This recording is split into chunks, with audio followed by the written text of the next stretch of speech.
Les chemtrails sillonnent notre ciel et sont de plus en plus abondants. Qu'en pensez-vous? Pas beaucoup de bien, parce qu'ils contiennent des nanoparticules que nous sommes obligés de respirer. Et actuellement, ils savent que ces nanoparticules vont s'agglomérer pour faire un objet qui a une structure et qu'ils peuvent piloter avec des micro-ondes. Tout à l'heure, vous me demandez donc ce qui veut dire que notre liberté va se restreindre, mais alors de plus en plus, puisqu'ils savent aussi que ce qu'il y a, c'est qu'ils ne peuvent rien contre des gens comme moi, sinon il y a longtemps qu'ils m'auraient tué, parce que je vous rends autonome. C'est-à-dire que je vous demande de ne dépendre de rien ni de personne. Je ne vous invite pas à entrer dans une secte, au contraire.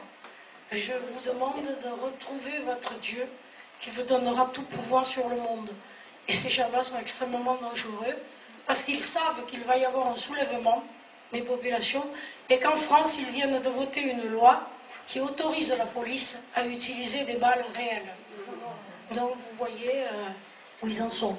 Alors on parlait tout à l'heure de micro-ondes. Les micro-ondes permettent donc de vous piloter, c'est-à-dire de vous faire croire que vous pensez quelque chose alors que ce n'est pas du tout vous qui pensez cette chose-là. C'est pour ça qu'il faut faire attention actuellement à... Cette idée me vient, mais c'est quoi là cette idée? Voilà, parce que quand on m'a dit, on a mis sur Arcitra cette histoire de... il y a les policiers allaient tirer à balles réelles, j'ai fait enlever tout de suite ça, parce que si vous le croyez, ça va devenir vrai, mais vous ne risquez rien. Vous pouvez y aller, ça peut tirer de tous côtés. Avec votre Dieu intérieur, qu'est-ce que vous, si Dieu est avec moi, qui peut être contre moi? Donc vous avez la solution pour échapper à tout. Elle est là, elle est vraie, elle est mathématiquement vraie. Il n'y a pas de problème. C'est clair. Donc je pense que c'est important. Vous m'avez demandé tout à l'heure pour les crop circles. C'est extrêmement facile de fabriquer des crop circles avec justement ce qu'on appelle des ondes scalaires. Tapez ondes scalaires dans Google, vous aurez l'explication. Les scientifiques n'y croient pas. Évidemment, évidemment. Alors, ils n'y croient pas parce que ce sont des ondes qui n'ont aucune énergie. Ce qui veut dire que si on dirige sur vous une onde scalaire, elle va vous traverser comme une motte de beurre. Alors, on ne sait pas trop à quoi ça sert une onde. Bon. Et je vous rappellerai que ces ondes scalaires sont à la surface de la peau. Ce sont des ondes stationnaires et donc qui n'ont pas d'énergie. Par contre, sortant perpendiculairement, il y a l'information. Ce qui veut dire que si vous dirigez deux ondes scalaires sur quelque chose et que sur le trajet vous intercalez une image mathématique et que vous prenez quelque chose de vivant comme un champ de blé, un champ de céréales, etc. Lorsque vous allez envoyer cette onde scalaire, vous allez envoyer l'information. Or, l'information est obligée de prendre forme. Elle ne peut pas faire autrement. DH3 sur DT de Pinel. Vous allez créer l'image dans le champ. Mais vous n'allez rien casser parce que c'est de l'information. Cette information ne tue pas, sinon elle va tuer quelque chose qui ne va pas pouvoir exprimer. C'est-à-dire que si on dirige deux ondes scalaires sur vous, non seulement vous allez mourir, mais en plus, les scientifiques dixit, c'est curieux, les corps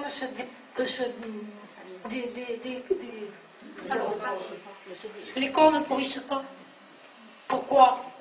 Tout simplement parce que tant qu'il y a autant d'informations qui s'est déversée dans le corps, tant que le corps évacue toutes ces informations, il ne peut pas pourrir, il ne peut pas se dégrader.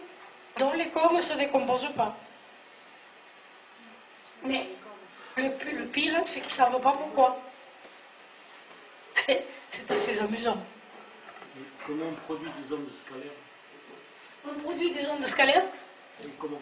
Oh, c'est extrêmement simple. Vous envoyez une onde sur une surface, elle est renvoyée. C'est une onde stationnaire. Et lorsqu'elle est scalaire, c'est qu'elle est dans toutes les directions. Au lieu d'être dans une seule direction, là, ça s'appelle une onde stationnaire. Et c'est-à-dire que les ventres s'annulent. Or, les ventres sont de l'énergie. Donc cette onde n'a aucune énergie. Et je vous rappelle que le symbole de la santé, c'est le caducée, et qu'il est constitué d'ondes qui s'annulent. Mais nous sommes tombés tellement bas maintenant qu'on met un seul serpent. Je n'ai rien compris. Autrement dit, seule l'information est disponible en médecine. Autrement dit, seul le changement de conscience. Et Étienne Guillet, professeur de biologie moléculaire à Orsay, a démontré et a dit que pour guérir, il faut changer de niveau de conscience. Ce qui veut dire qu'il faut dépasser la cassette qu'on a enregistrée comme un stress parce qu'on n'a pas su la gérer. Nous retombons, hein, c'est toujours le Ouroboros, le serpent qui se mord la queue, on revient toujours aux mêmes choses pour montrer que bon, ben, c'est incontournable tout ça. Donc vous voulez guérir, changer de conscience, vous voulez guérir, changer d'information, mais ne touchez pas au corps physique. Et surtout pas avec des hormones de synthèse que le corps ne reconnaît pas.